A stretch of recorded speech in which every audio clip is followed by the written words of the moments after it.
हाँ, सभी बच्चों को गुड मॉर्निंग। ध्यान देंगे।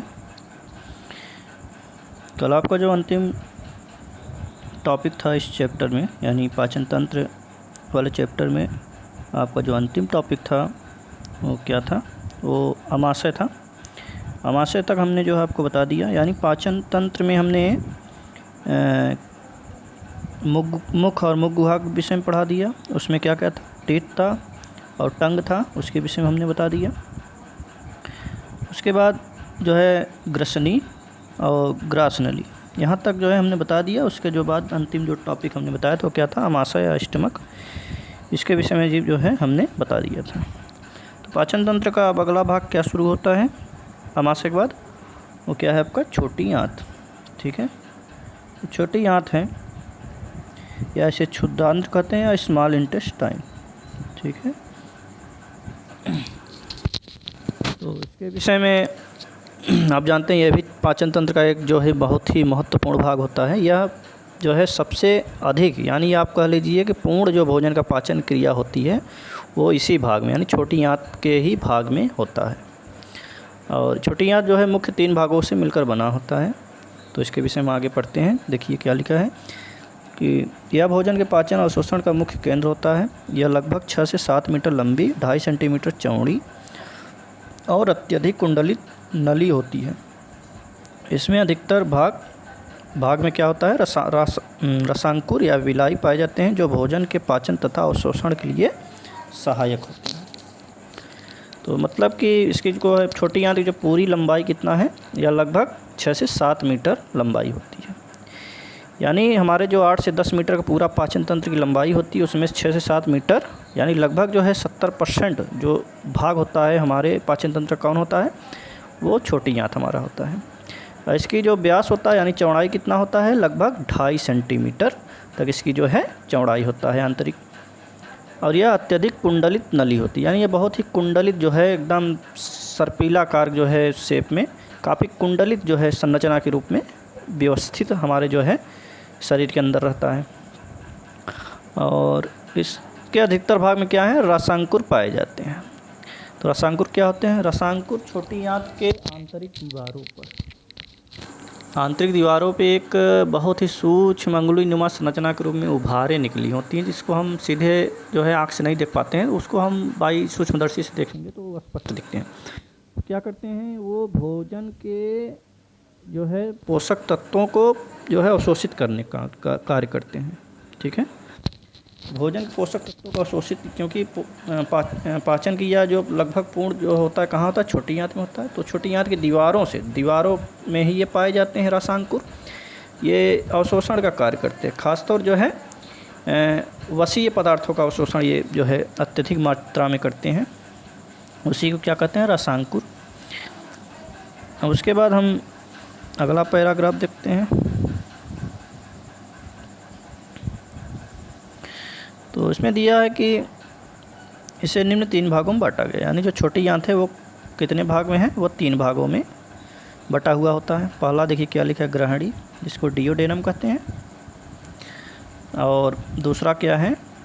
मध्यान्ह, जेजुनम कहते हैं। तीसरा क्या है? इलियम, और जिसको क्या कहते हैं? शेषांत्र। ठीक है, इलियम एक पाचन तंत्र का एक भाग होता है। एक इलियम हमारे शरीर के हड्डी का जो है, हमारे कमर के नीचे का हड्डी का जो है पोर्शन होता है, उसको भी इलियम कहते हैं। लेकिन थोड़ा सा अंतर ये होता है, इस इलियम उस इलियम में क्या अंतर होता है? ये आई से लिखा जाता है, वो ई से लिखा जाता है। ठीक, कभी आपको एग्ज़ाम में ये सब कम्पिटिटिव एग्ज़ाम आते हैं कभी कभी जो है प्रश्न, तो उसको ध्यान दीजिएगा। तो इसमें देखिए 3 भाग कौन कौन है? पहला ग्रहणी, जिसको डियोडेनम कहते हैं। तो इसमें देखिए क्या लिखा हुआ है? यह लगभग 25 सेंटीमीटर लंबी सी अथवा यू के आकार का। अच्छा, ये प्रश्न जो है एक आध बार शायद बोर्ड में या छमाही परीक्षा में कहीं हमने देखा है कि ग्रहणी जो है किस आकार का होता है। ठीक, तो इस तरह के प्रश्नों को आप ध्यान दीजिएगा कि यह जो है सी या यू के आकार की होती है। इसमें पाचक एंजाइम को स्रावित करने वाली ग्रंथियों का अभाव, यानी जो पाचक ग्रंथियाँ होती हैं, जो भोजन पचाने वाली ग्रंथियाँ, जो एंजाइम स्रावित करने वाली ग्रंथियाँ होती हैं, वो बहुत ही कम मात्रा में होती हैं या अनुपस्थित होती हैं ग्रहणी वाले भाग में। ठीक, परंतु इसमें ग्रहणी ग्रंथियाँ अथवा तथा ब्रूनर ग्रंथियाँ पाई जाती। यह छोटी आंत का एक विशेष लक्षण होता है। हाँ, स्पेशल कैरेक्टरिस्टिक फीचर होता है यह स्मॉल इंटेस्टाइन का, जो केवल छोटी आंत में ही पाया जाता है, यानी ब्रूनर ग्रंथियाँ। इससे क्या होता है, इससे श्लेष्म स्रावित हो, देखिए आगे लिखा है जो श्लेष्म का स्रावित होती है, इससे श्लेष्मिक पदार्थ जो है स्रावित होता है। और उसके बाद क्या लिखा है, यह यहाँ पित्त वाहिनी द्वारा पित्तरस और अग्नाशयी वाहिनी द्वारा अग्नाशय रस जो है आकर कायम में मिलते हैं, यानी जो हमारा भोजन अमाशय से आंत में पहुँचा, वहाँ जो है भोजन आंतरिक रस से मिलकर अन्य जो है क्या कहते हैं रूप में परिवर्तित हो जाता है भोज्य पदार्थ में, तो उसको क्या कहा जाता है वहाँ पे कायम बोलते हैं। ठीक है, ये हम पहले बता चुके हैं। कायम, काइल और बोलस, ये 3 प्रकार के भोजन होते हैं। तो इसमें यानी छोटी आंत के ग्रहणी वाले पोर्शन में हमारा पित्ताशय और अग्नाशय, ये दोनों जो है अंग क्या होते हैं, जुड़े होते हैं। ठीक, नली के माध्यम से ये दोनों अंग जुड़े होते हैं। पित्ताशय से पित्तरस वहाँ आके जो है निकलता है और छोटी आंत पहुँचता है। अग्नाशय नली से जो है अग्नाशय रस निकल के छोटी आंत में पहुँचता है, यानी भोजन पहुँचते समय ये रस भी जो है वहाँ पहुँचते हैं अपना जो है कार्य करने के लिए। तो इसका कार्य हम बताएंगे आपको पाचन क्रिया में जब पढ़ाएंगे सब चीज़ें।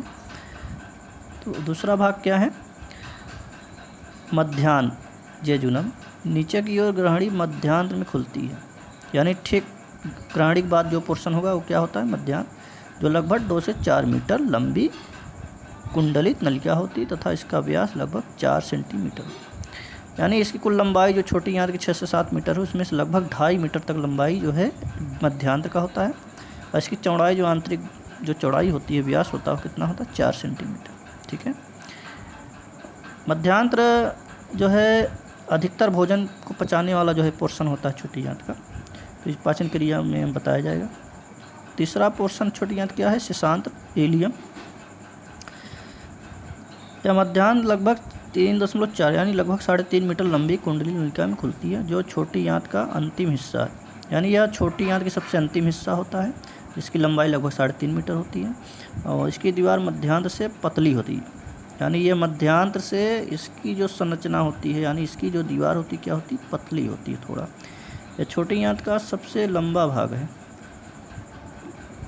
यानी छोटी आंत जो 6 से 7 मीटर जो पूरा पोर्शन है उसका लगभग आधा भाग जो है क्या होता है, शिशांत, यानी लगभग 3.5 मीटर लंबा जो है इसी भाग का होता है।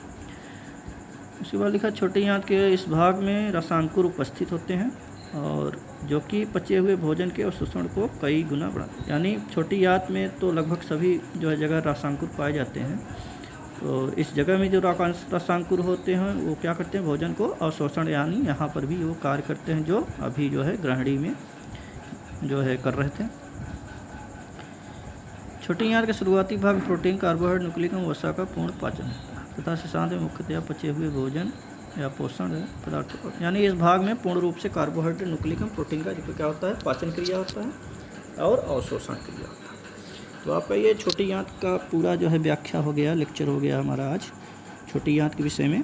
क्योंकि हम ये चीज़ को हम बोर्ड पे क्लास में बहुत अच्छे डिस्क्राइब करते हैं, लेकिन थोड़ा बोर्ड के अभाव में या अन्य चीज़ों के अभाव में हम पूरी तरह इस यहाँ पर डिस्क्राइब आपको अच्छे से नहीं कर पा रहे हैं समझा के, ये हम समझ रहे हैं, लेकिन जो व्यवस्था है, जो भी सुविधा है उसी से हमको आज काम चलाना है। तो ये चित्र देख लीजिए आप फिर से, कई बार हमने ये चित्र को आपको भेज चुके हैं, इसको देखिएगा चित्र फिर से आप, तो आपको समझ में आएगा आंत और छोटी आंत, बड़ी आंत कहाँ किस पोर्शन में है, कौन सा छोटी आंत, बड़ी आंत है, तो यहाँ पर डिफ्रेंशिएशन आपको दिखेगा, तो आप और समझने का जो है अच्छा जो है प्रयास करेंगे तो और समझ में आएगा। तो ऊपर से देखिए, नीचे से देखिएगा, सब अंकित हिंदी में लिखा हुआ सभी भाग है। पित्ताशय देखिए, अभी पित्ताशय का जिक्र हुआ, पित्ताशय और अग्नाशय देखिए, पित्ताशय अग्नाशय दोनों पोर्शन कहाँ है, छोटी आंत के ग्रहणी में देखिए मिल रहा है। इसको आप बारीकी से अध्ययन कीजिएगा। उसके बाद ये देखिए, और भी इसको जूम करके पिक्चर लिया गया है, इसमें भी देखिए वो चीज़ें लिखी हुई है, यानी छोटी आंत जो है, बीच वाला जो पोर्शन है छोटी आंत है, किनारे वाला जो पोर्शन क्या है, बड़ी आंत है। इसमें भी देखिए छोटी आंत, ये देखिए स्मॉल इंटेस्टाइन, यानी स्मॉल इंटेस्टाइन 3%, डिओडेनम ऊपर सबसे है, जेजुनम उसके नीचे, इलियम इसके नीचे। ठीक, तो ये चीज़ें आप अच्छे से देख लीजिएगा और ध्यान से आप पुनः पढ़िएगा, समझिएगा और चित्र को भी देखते हुए पढ़िए तो आपको अच्छे से समझ में आएगा, क्योंकि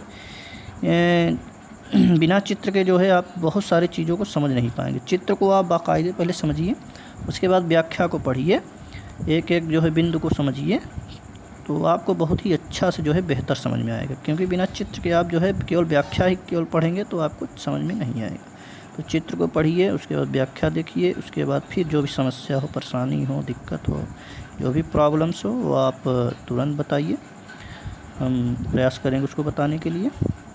तो आज के लिए इतना ही लेक्चर। नेक्स्ट डे पे आपको हम नया जो है टॉपिक इसके बाद का जो शुरू होगा वहाँ से बताएंगे, क्योंकि लंबा वीडियो बनाने में भेजने में बड़ा जो है दिक्कत होती है, आप स्वयं जानते हैं, तो सब कुछ जो है संभव नहीं हो पाएगा। तो आप यहाँ पे जो है इस पूरा पेज जो है ऊपर वाले पेज को जो है नोट करेंगे और चित्र भी अगर बनाना हो तो बना लीजिएगा, लेकिन आज जो है केवल छोटे यार्ड तक टॉपिक जो है रहेगा। इसके नीचे जो भी चीज़ें लिखा है उसको आप चाहे तो ना लिखें, क्योंकि वहाँ से हम जो है बड़ी याद से अगले दिन शुरू करेंगे। ठीक है, तो जो भी समस्या परेशानी हो बताइएगा। धन्यवाद।